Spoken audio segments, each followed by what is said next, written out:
अल्हम्दुलिल्लाहि रब्बिल आलमीन वलाकिबतिल मुत्तकीन वस्सलातु वस्सलाम अला सय्यिदिल अंबियाल मुरसलीन जज़ल्लाहु अन्ना सय्यदना व मौलाना मुहम्मद सल्लल्लाहु अलैहि वसल्लम। जो सवाल आपने पूछा है कि जो लोग नमाज के बाद पढ़ते हैं ये तस्बीहात सुबहान अल्लाह, अल्हम्दुलिल्लाह, अल्लाहु अकबर, इनकी क्या शरई हैसियत है और इनका करना कितना लाजिम है। लोग नमाज में जल्दी में होते हैं और चले जाते हैं उठ के, और वो नहीं पढ़ पाते, या बस औकात हमने बस नमाज़ पढ़ी और उठ के कामों में लग जाते हैं, अपने नमाज़ छोड़ देते हैं। घर में औरतें भी अक्सर ऐसा कर लेती हैं। तो इसके लिए क्या हुक्म है शरीयत का? तो इस बात को समझने के लिए थोड़ा सा आप पस मंज़र देखें कि आका अलैहिस्सलाम ने अपनी शहज़ादी से कहा, लाडली शहज़ादी से कहा कि प्यारी बेटी, तुम हर नमाज के बाद 33 मरतबा अल्लाह अकबर सुबहान अल्लाह पढ़ो, 33 मरतबा अल्हम्दुलिल्लाह कहो और 34 मरतबा अल्लाह अकबर कहा करो। इसकी बहुत कम लोग तशरीहात बयान करते हैं। अगर इसकी तशरीहात आप समझना चाहें तो इस तरह समझें कि अगर 33 बार कहेंगे अल्लाहु अकबर 34 मरतबा, तो अल्लाह को आपने लफ्ज़ कहा, अल्लाह का लफ्ज़ का 34 मरतबा। फिर कहते हैं सुबहान अल्लाह, तो आपने 33 बार कहा सुबह अल्लाह, और फिर कहा अल्हम्दुलिल्लाह, तो 33 बार कहा अल्लाह। ये इस तरह मिलाकर हो जाते 100 मरतबा अल्लाह। लफ्ज़ अल्लाह इसमें ख़ास है, मेरे माबूद का इसमें ज़ाती है और उसका ज़िक्र है ये। तो मैंने अल्लाह को नमाज के बाद 100 बार पुकारा, अल्हम्दुलिल्लाह कहकर, सुबहान अल्लाह कहकर या अल्लाह अकबर कहकर 100 बार अपने रब को पुकारा। तो 5 नमाज़ों में मैं 500 बार अल्लाह पुकारता हूँ। ये रब ताला के नाम की, उसके ज़िक्र की तरगीबात थी जो आका अलैहिस्सलाम ने बेटी को बताते हुए उम्मत को तरगीब की। हुज़ूर नबी ने फरमाया ना, कहा कि फ़ातिमा अल्लाह से डरो। और फिर जब सईदा चली गई ना तो कहने लगे कि इसने क्या अल्लाह से डरना है, ये तो इतनी खौफ और खशियत में रहती है। ये इसे नहीं कह रहा था मैं, अल-फ़ातिमा बिदअतुम मिन्नी, फ़ातिमा तो मेरे जिगर का टुकड़ा है। जैसी खौफ और खशियत मेरे अंदर है ना, उसका पूरा का पूरा परताव फ़ातिमा है। वो वैसे ही रब से डरती है, खौफज़दा रहती है, तड़पती है, कलपती है, उम्मत की बख्शिश की दुआ करती है। मैं तो अपनी उम्मत को समझा रहा था फ़ातिमा को कहते हुए कि ऐ मेरी उम्मत, अल्लाह से डरो, अल्लाह का तकवा इख्तियार करो, उसका खौफ इख्तियार करो, रब ताला की तरफ रुजू करो, रुजू इल्लाह करो, तो तुम्हें फ़ायदा होगा। ये तो उम्मत को समझाने के लिए है। तो ये जो कहा ना बेटी को, बेटी ने तो अल्लाह का ज़िक्र हर वक्त चलते फिरते, सैयदा वो शहज़ादी एक कौनैन है कि अगर आप की आँख बंद हो जाए तो जिब्रील, मीकाईल और इसराफील आपके दर दौलत पे आ जाते हैं। जिब्रील आपके बच्चों को झूला झुलाते हैं, मीकाईल आपकी तस्बीह चलाते हैं, इसराफील आपकी चक्की चलाते हैं। आपकी आँख लग गई है, तस्बीह भी चल रही है और जो है झूला भी झूल रहा है, और शहज़ादा जन्नत इमाम हसनैन और करीमैन के झूले चल रहे हैं और चक्की भी चल रही है और शहज़ादी की आँख लग गई है। लेकिन आँख लगने के बाद तस्बीह चलने का मकसद क्या है? मकसद ये है कि वो तस्बीह में मीकाईल गिन रहे हैं, पढ़ नहीं रहे। मीकाईल सिर्फ तस्बीह में गिन रहे हैं कि तस्बीह चल रही है, यानी काउंटिंग हो रही है, और पढ़ तो शहज़ादी रही हैं। वो आँख उनकी बंद है लेकिन कल्ब उनका जारी है। ऐसा बेदार कल्ब है कायनात में किसी औरत का इतना बेदार कल्ब नहीं जो सैयदा का है, कि वो आँखें बंद हैं, आँखें सो गई हैं तो भी वो ऐसी हैं, वो तैयबा है, वो ताहिरा है, वो जाहिदा है, वो आबिदा है, साजिदा है। वो हैं जो रसूलुल्लाह की जान है। वो जान अहमद पे लाखों सलाम, वो मेरे आला हज़रत फरमाते हैं। तो वो ऐसी जान है कि जिनकी आँखें बंद हो तो भी उनका कल्ब अल्लाह का ज़िक्र नहीं छोड़ता।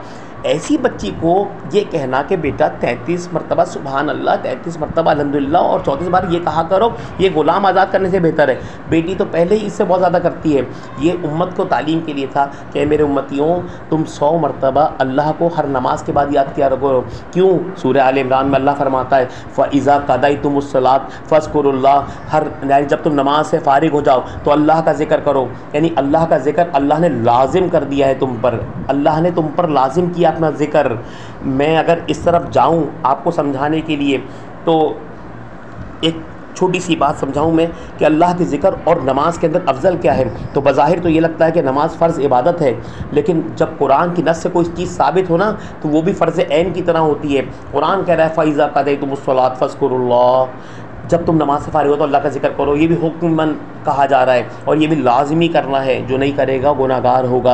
अब उसका जिक्र तो हम करते नहीं हैं, तो अगर कोई शख्स ये 33 मरतबा अल्हम्दुलिल्लाह, 33 बार सुभान अल्लाह और 34 बार अल्लाह अकबर पढ़ ले, तो वो जो फ़र्जियत है ज़िक्र की वो ख़त्म हो जाती है, वो उससे आज़ाद हो जाता है। लेकिन रब की कुर्बत पाने के लिए इससे बहुत ज़्यादा जिक्र करना है आपको। जो रब के रास्ते पे सालिकीन चलते हैं वो दिन और रात चलते हैं। आका अलैहिस्सलाम फरमाते तो अल्लाह का जिक्र इस तरह कर के लोग तुझे दीवाना समझें, और तू अल्लाह का जिक्र ऐसा करके तेरी ज़बान हर वक्त उस जिक्र से तर रहे, इतना जिक्र करना है। ये है सालकियत की मंजिल। फिर इस तरह बंदा सलूक की राह पे चलता है। हम मुरीद तो हो जाते हैं लेकिन समझते नहीं कि शराइत क्या है, हम कोशिश नहीं करते उस मंजिल को पाने की, हम कोशिश नहीं करते उस रास्ते पे जाने की जिस रास्ते पे हम यहाँ के घर बनाने के लिए दिन और रात मेहनत करते हैं, वहाँ का घर बनाने के लिए कितनी मेहनत करते हैं। जबकि याद रखना मेरे मुसलमानों, मेरे अजीज़ान मोहतरम, वहाँ का घर बनता ही उस वक्त है जब यहाँ से आप रॉ मटेरियल भेजते हैं। बंदा बाहर होता है और वो उसका पाकिस्तान में घर बनाना है तो वहाँ से चेक भेजता है, वो वहाँ से अमाउंट भेजता है, ट्रांसफ़र करता है अपने बैंक में कि भाई ये ले लो 20 लाख, ये ले लो 50 लाख, इनको ला कर रॉ मटेरियल दो। रॉ मटेरियल क्या है घर बनाने के लिए? सरिया, बजरी, सीमेंट, मजदूरी, गारा, ये सारी चीज़ें हैं। वो सारे टैक्स पेड करता है, वो सारे लैंड्स वेंड्स के KDA के दूसरे डिपार्टमेंट्स के पैसे देता है। घर बन रहा होता है, कंस्ट्रक्शन हो रही होती है, काम हो रहा होता है, छत डल रही है, ये हो रहा है, वो हो रहा है।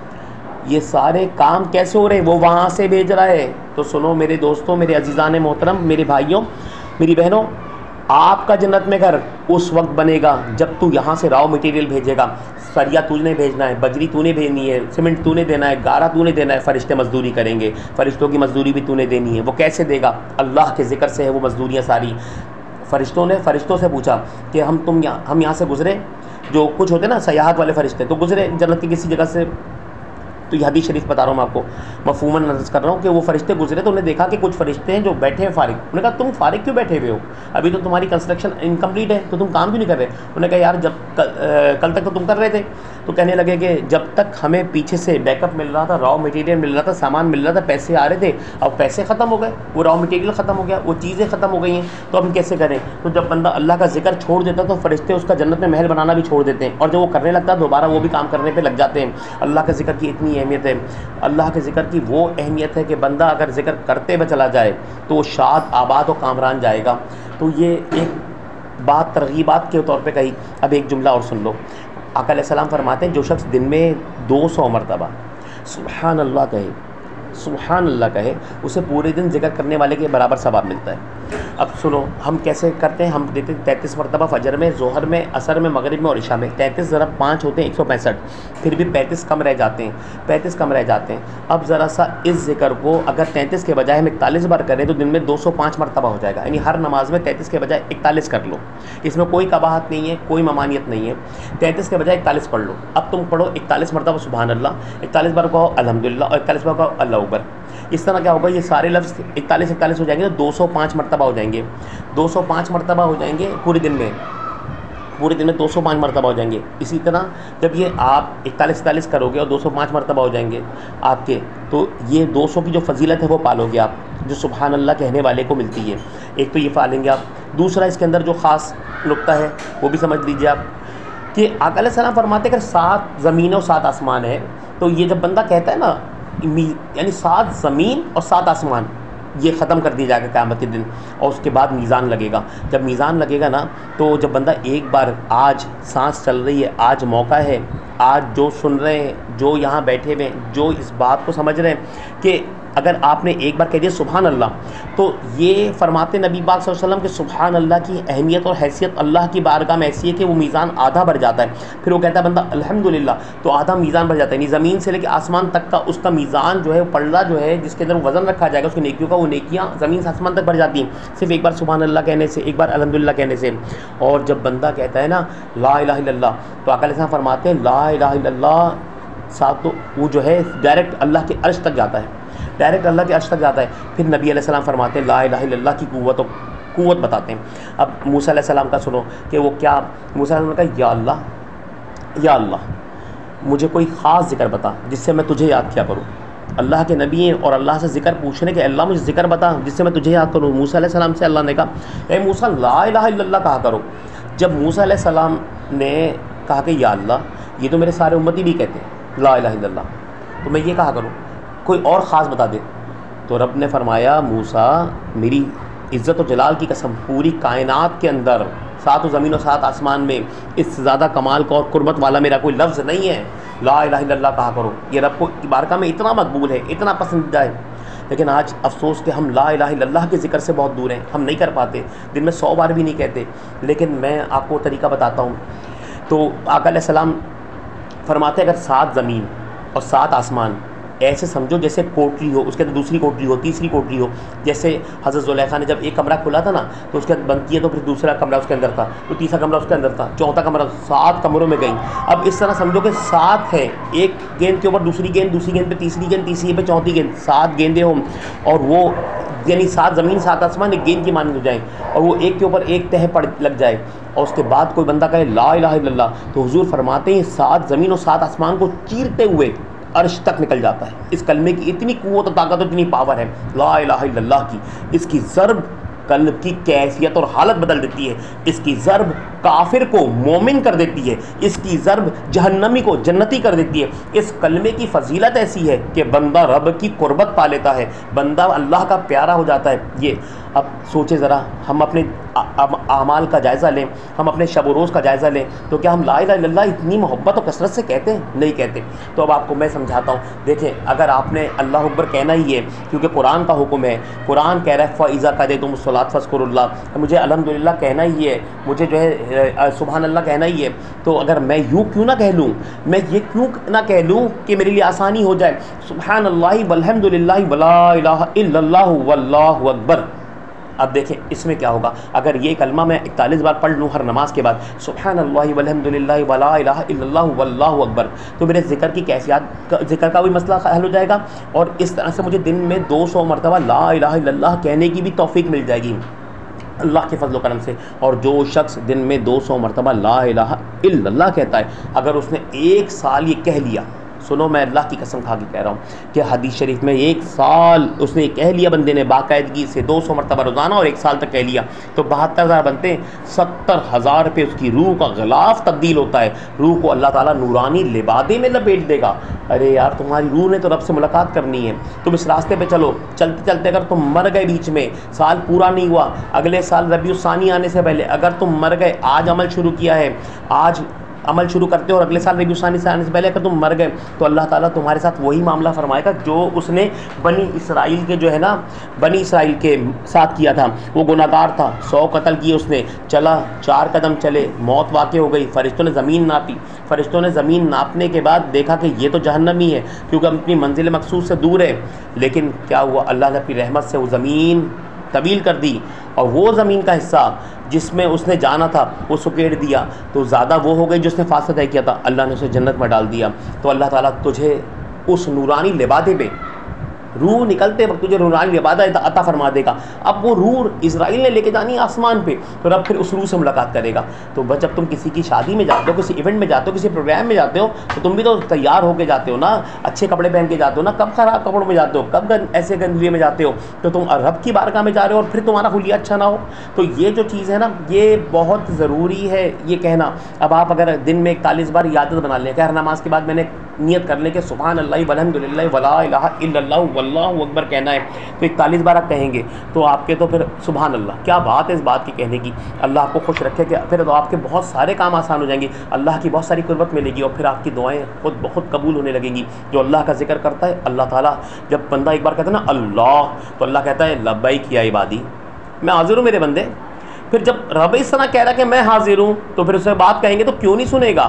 फिर आप तो एक बार नहीं कह रहे, 41 बार का मतलब ये हुआ कि आप 165 मरतबा कह रहे हैं एक टाइम में, तो दिन भर में कितने हो जाएंगे, ये 800 मरतबा हो जाएंगे। 800 मरतबा आप अल्लाह अल्लाह अल्लाह पुकार रहे हैं। ऐसे मैं बोलूँ ना किसी को, यार 500 अल्लाह अल्लाह क्या कर, यार 500 क्या, 100 करना मुश्किल है, टाइम ही नहीं होता, टाइम नहीं होता।